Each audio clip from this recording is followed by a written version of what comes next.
Once in a prosperous land, there was a wealthy man with two sons. The younger son, restless and impatient, grew tired of life under his father's roof. One day he went to his father and demanded, "Father, give me my share of the inheritance now."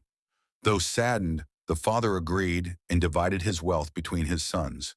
With his newfound riches, the younger son packed his bags and set off for a distant land, eager to enjoy the pleasures of life. In the faraway city, the young man wasted no time.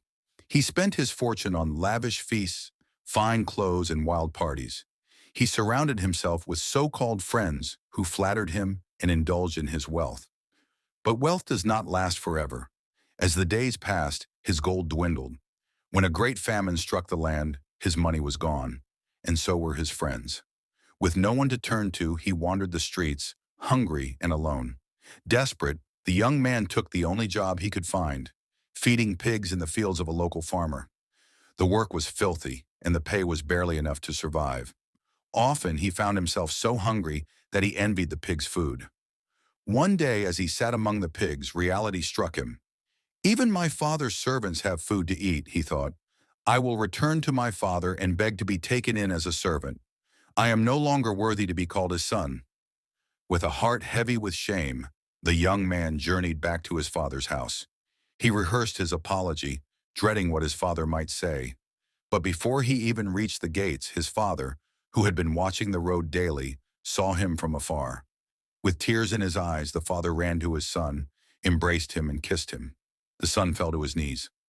"Father, I have sinned against heaven and against you. I am not worthy to be called your son." But the father would hear none of it. "Bring the finest robe, put a ring on his finger, and prepare a feast. My son was lost and is found again." While the household rejoiced, the older brother stood outside, seething with anger. "I have served you faithfully all these years," he told his father, "yet you never gave me a feast. But this son of yours, who wasted everything, returns, and you celebrate him?" His father placed a hand on his shoulder. "My son, you are always with me, and all I have is yours. But we must celebrate. Your brother was dead and is alive again." As the music played and the feast continued, the older brother remained uncertain. Yet his father's words lingered in his heart.